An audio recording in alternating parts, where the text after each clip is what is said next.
queridos hermanos y hermanas, buen día.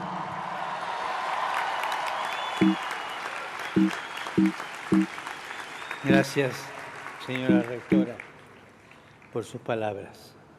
Obrigado. Ha dicho que todos nos sentimos peregrinos.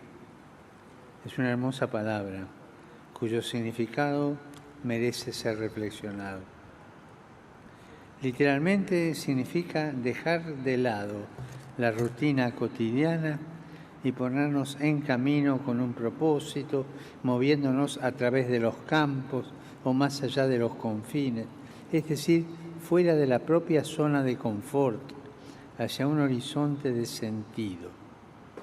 En el término peregrino vemos reflejada la conducta humana, porque cada uno está llamado a confrontarse con grandes preguntas que no tienen respuesta, una respuesta simplista o inmediata, sino que invitan a emprender un viaje, a superarse a sí mismos, a ir más allá.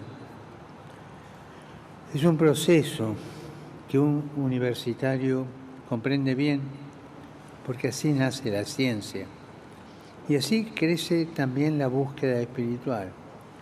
Peregrino es caminar hacia una meta o buscando una meta. Siempre está el peligro de caminar en un laberinto donde no hay meta, tampoco hay salida. Desconfiemos de las fórmulas prefabricadas, son laberínticas. Desconfiemos de las respuestas que parecen estar al alcance de la mano, de esas respuestas sacadas de la manga, como cartas de juego trucadas. Desconfiemos de esas propuestas que parece que lo dan todo sin pedir nada. Desconfiemos. La desconfianza es un arma para poder caminar adelante y no seguir dando vueltas. Una de las parábolas de Jesús dice que el que encuentra la perla de gran valor es aquel que la busca con inteligencia y con espíritu de iniciativa y logra todo, arriesga todo lo que tiene para obtenerla. Buscar y arriesgar, estos son los dos verbos del peregrino, buscar y arriesgar. Pessoa dijo de un modo atribulado pero acertado que estar insatisfecho es ser hombre. No debemos tener miedo de sentirnos inquietos, de pensar que lo que hemos hecho no basta. Estar insatisfechos en este sentido y en su justa medida es un buen antídoto contra la presunción de autosuficiencia y contra el narcisismo. El carácter incompleto define nuestra condición de buscadores y peregrinos. Como dice Jesús, estamos en el mundo, pero no somos del mundo. Estamos caminando hacia. Estamos llamados a algo más, a un despegue sin el cual no hay vuelo. No nos alarmemos entonces si nos encontramos interiormente sedientos, inquietos, incompletos, deseosos de sentido y de futuro, con saudade do futuro. Y aquí, junto a la saudade del futuro, no se olviden mantener viva esa memoria del futuro. No estamos enfermos, estamos vivos. Preocupémonos más bien cuando estamos dispuestos a sustituir el camino a recorrer por el detenernos en cualquier oasis, aunque esa comunidad sea un espejismo. Cuando sustituimos los rostros por las pantallas, lo real por lo virtual, cuando en lugar de las preguntas que desgarran, preferimos las respuestas fáciles que anestesian. Y la podemos encontrar en cualquier manual de trato social, de cómo comportarse bien, las respuestas fáciles anestesian. Amigos, permítanme decirles, busquen y arriesguen, busquen y arriesguen.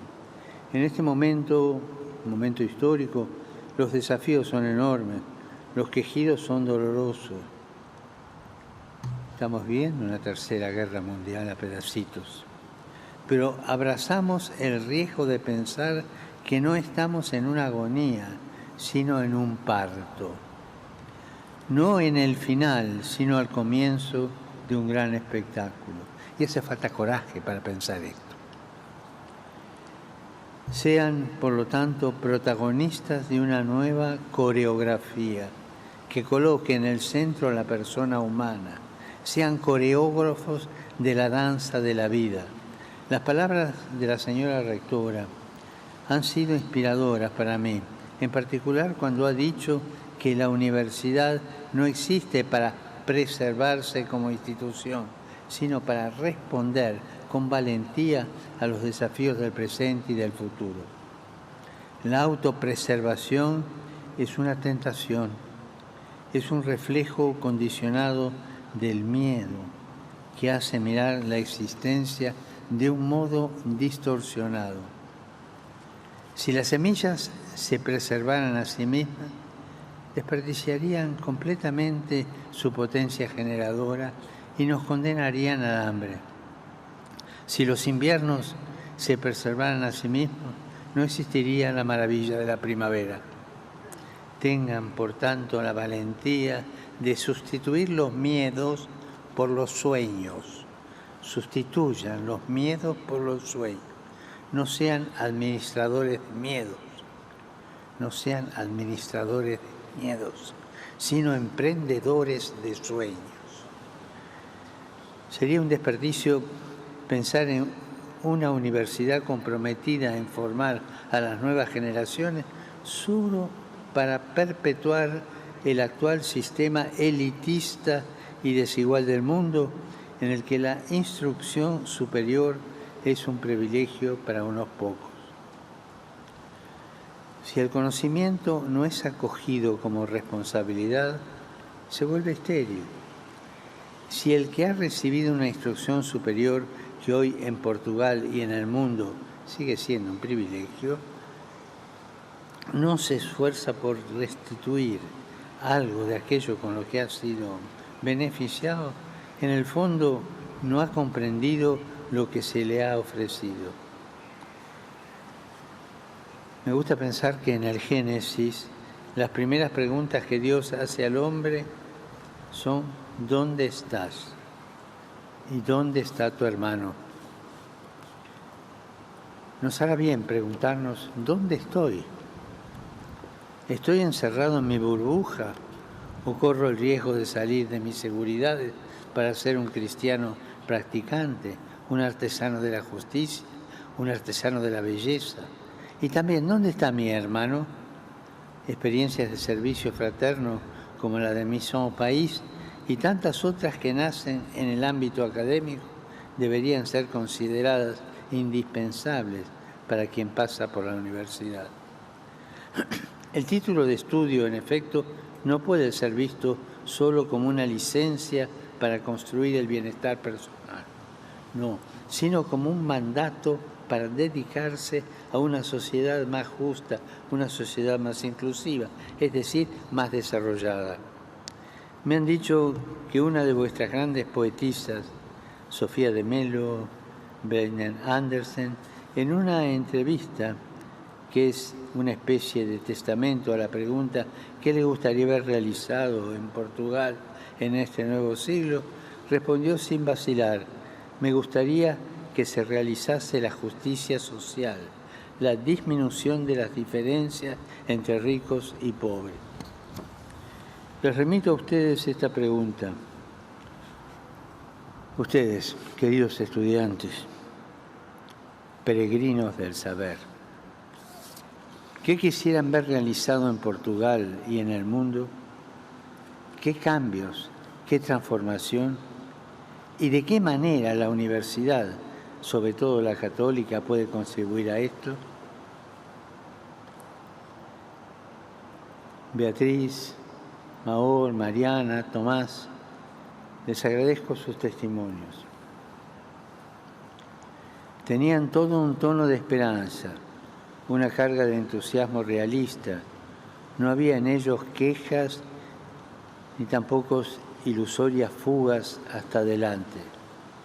Ustedes quieren ser protagonistas del cambio. Como ha dicho Mariana, escuchándolos he pensado en una frase que tal vez les es familiar, del escritor José de Almada Negreiros. Soñé con un país donde todos llegaban a maestros. También este anciano que les habla, pues ya estoy viejo, sueña que vuestra generación sea una generación de maestros. Maestros en humanidad, maestros en compasión, maestros en nuevas oportunidades para el planeta y sus habitantes, maestros de esperanza y maestros que defiendan la vida del planeta amenazada en este momento por una grave destrucción ecológica. Como algunos de ustedes han evidenciado, debemos reconocer la urgencia dramática de hacernos caso de la casa común. Sin embargo, esto no se puede hacer sin una conversión del corazón y un cambio en la visión antropológica que está en la base de la economía y de la política. No nos podemos conformar con simples medidas paliativas o con compromisos tímidos y ambiguos. En este caso, los términos medios son solo una pequeña demora en el derrumbe. No olviden esto. Los términos medios son solo una pequeña demora en el derrumbe. Se trata más bien de hacerse cargo de lo que lamentablemente sigue siendo postergado, es decir, la necesidad de redefinir lo que llamamos progreso y evolución, porque en nombre del progreso se ha abierto el camino a una gran regresión. Estudien bien esto que les digo. En nombre del progreso se ha abierto un camino hacia una gran regresión. Ustedes son la generación que puede vencer este desafío y tienen todos los instrumentos científicos y tecnológicos más avanzados, pero por favor no caigan en la trampa de visiones parciales. No olviden que necesitamos de una ecología integral. Necesitamos escuchar el sufrimiento del planeta junto al de los pobres. Necesitamos poner el drama de la desertificación en paralelo al de los refugiados.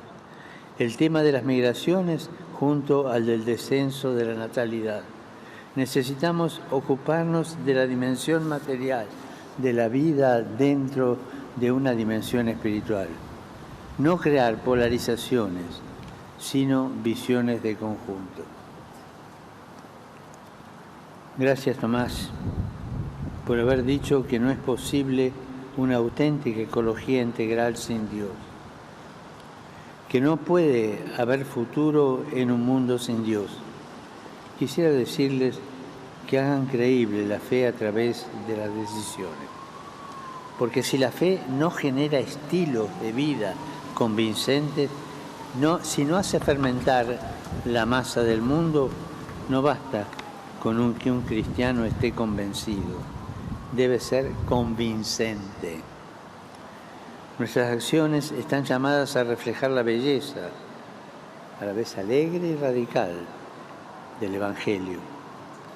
Además, el cristianismo no puede plantearse como una fortaleza rodeada de muros que alza sus bastiones frente al mundo. Por eso me pareció muy incisivo el testimonio de Beatriz cuando dijo que precisamente partiendo del ámbito de la cultura se siente llamada a vivir las bienaventuranzas. En cada época, una de las tareas más importantes de los cristianos es recuperar el sentido de la encarnación. Sin la encarnación, el cristianismo se convierte en una ideología. Y la tentación de las ideologías cristianas, entre comillas, es muy actual. Es la encarnación la que nos permite asombrarnos por la belleza que Cristo revela a través de cada hermano y hermana, de cada hombre y mujer. Y a este propósito, es interesante que la nueva cátedra dedicada a la economía de Francisco, ustedes hayan unido la figura de Clara. En efecto, la contribución femenina es indispensable. En el inconsciente colectivo, ¿cuántas veces está pensar que las mujeres son de segunda? Son suplentes, no juegan de titulares. Y eso existe en el inconsciente colectivo. La contribución femenina es indispensable. Por lo demás, en la Biblia se ve cómo la economía de la familia está en buena parte en manos de la mujer. Ella, con su sabiduría, es la verdadera regenta de la casa, que no tiene como objetivo exclusivamente el beneficio, sino el cuidado, la convivencia, el bienestar físico y espiritual de todos. Y además, el poder compartir con los pobres y los forasteros. Y es apasionante comprender los estudios económicos desde esta perspectiva, con la intención de restituir a la economía la dignidad que le corresponde para que no esté en manos del mercado salvaje y de la especulación. La iniciativa del Pacto Educativo Global y los 7 principios que establecen su arquitectura incluyen muchos de estos temas, desde el cuidado de la casa común hasta la plena participación de las mujeres para llegar a la necesidad de encontrar nuevos modos de entender la economía, la política, el desarrollo y el progreso. Los invito a estudiar el Pacto Educativo Global, a apasionarse por él. Uno de los puntos que trata es el de la educación en la acogida y la inclusión. Y no podemos fingir no haber oído las palabras de Jesús en el capítulo 25 de Mateo. Estaba de paso y me alojaron. He seguido con emoción el testimonio de Maor, cuando he evocado lo que significa vivir con el sentimiento constante de la falta de un hogar, de una familia, de unos amigos. De haber quedado sin casa, sin universidad, sin dinero, cansada y exhausta y abatida por el dolor y la pérdida. Nos ha dicho que recuperó la esperanza, porque algunos creyeron en el impacto transformador de la cultura del encuentro. Cada vez que alguien practica un gesto de hospitalidad, provoca una transformación. Amigos, estoy muy contento de verlos como una comunidad educativa viva, abierta a la realidad y consciente de que el Evangelio no es un mero adorno, sino que anima las partes y el conjunto. Sé que vuestro itinerario comprende distintos ámbitos: el estudio, la amistad, el servicio social, la responsabilidad civil y política, el cuidado de la casa común y las expresiones artísticas. Ser una universidad católica quiere decir sobre todo esto, que cada elemento está en relación con el todo y que el todo se encuentra en las partes. De este modo, mientras se adquieren las competencias científicas, se madura como persona en el conocimiento de sí mismo y en el discernimiento del propio camino. Camino sí, laberinto no. Entonces, adelante. Una tradición medieval cuenta que cuando los peregrinos del Camino de Santiago se cruzaban, uno saludaba al otro exclamando Ultreia y el otro respondía El Suseia. son expresiones de aliento para continuar la búsqueda y el riesgo de caminar, diciéndonos mutuamente, vamos, ánimo, sigue adelante. Y esto es lo que yo también deseo para todos ustedes con todo mi corazón. Gracias.